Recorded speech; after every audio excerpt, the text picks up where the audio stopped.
दोस्तों, आपने सुना होगा कि अन्नदान महादान होता है। लेकिन क्या आप जानते हैं कि इस विचार के पीछे भी एक दिव्य कथा है।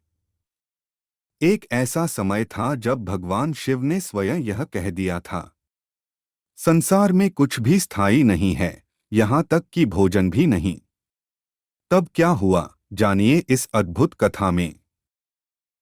यह कथा है काशी की, यानी वाराणसी की।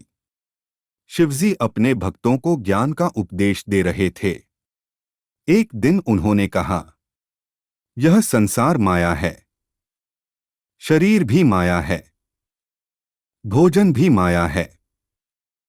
यह कथा है काशी पार्वती माता वहां थीं। उन्होंने पूछा, स्वामी, अगर भोजन माया है तो फिर जीव इसे कैसे प्राप्त करेगा? भूख और अन्न का क्या कोई मूल्य नहीं? शिवजी बोले, भोजन केवल शरीर का भ्रम है। आत्मा को किसी भोजन की आवश्यकता नहीं। माता पार्वती मुस्कुराईं, लेकिन मन में विचार आया, यदि संसार में भोजन न हो तो जीव की रक्षा कैसे होगी? शिवजी की बातों के प्रभाव से एक विचित्र स्थिति उत्पन्न हुई।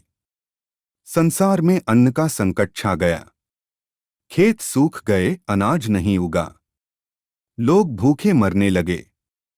पशु पक्षी भी त्रस्त हो गए। हर दिशा से आवाजें आने लगीं। माता पार्वती ने काशी छोड़ दिया और काशी के उत्तर दिशा में स्थित मणिकर्णिका क्षेत्र में अन्नपूर्णा रूप में प्रकट हुई। उनके हाथों में अक्षय पात्र था, ऐसा पात्र जिससे अन्न कभी समाप्त नहीं होता।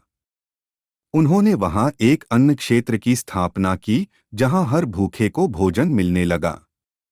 लोगों की भूख शांत होने लगी। मां अन्नपूर्णा के भंडारे में दिन रात भोजन बनने लगा। शिवजी ने जब देखा कि लोग अब मां अन्नपूर्णा के पास जा रहे हैं और भोजन प्राप्त कर रहे हैं, तो उन्हें एहसास हुआ, मैंने माया कहकर जिस अन्न का अपमान किया, वही तो जीवन का आधार है। माता मुस्कुराईं, भगवान, आपने ही तो कहा था कि अन्न माया है। फिर आज क्यों इसकी भिक्षा मांगते हो? शिवजी ने सिर झुका लिया और कहा, मां, मैं समझ गया हूं, शरीर जब तक है, अन्न ही उसका आधार है। बिना अन्न के जीवन संभव नहीं। तब अन्नपूर्णा माता ने शिवजी को अन्न दिया और साथ ही संसार को यह सिखाया कि अन्न केवल भोजन नहीं, प्राणों की ऊर्जा है। इसे कभी भी व्यर्थ नहीं करना चाहिए। अन्नदान सबसे बड़ा दान है। और जो स्वयं भी अन्न के लिए श्रम करता है, वह ईश्वर के सबसे निकट होता है। इसके बाद शिवजी ने घोषणा की, जो भी काशी में अन्न का दान करेगा, वह पुण्यलोक को प्राप्त करेगा।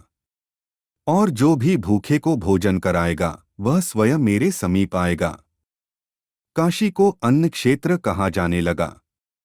आज भी काशी में मां अन्नपूर्णा के मंदिर में भंडारा चलता है और कहा जाता है कि वहां किसी को भूखा नहीं लौटाया जाता। तो दोस्तों, यह थी शिव पुराण की एक सुंदर, शिक्षाप्रद और कम सुनी गई कथा, मां अन्नपूर्णा और शिवजी की। अगर यह कहानी आपको पसंद आई हो तो वीडियो को लाइक, शेयर और सब्सक्राइब करें और कमेंट में बताइए, क्या आपने कभी अन्न का महत्व अनुभव किया है? हर हर महादेव। जय मां अन्नपूर्णा।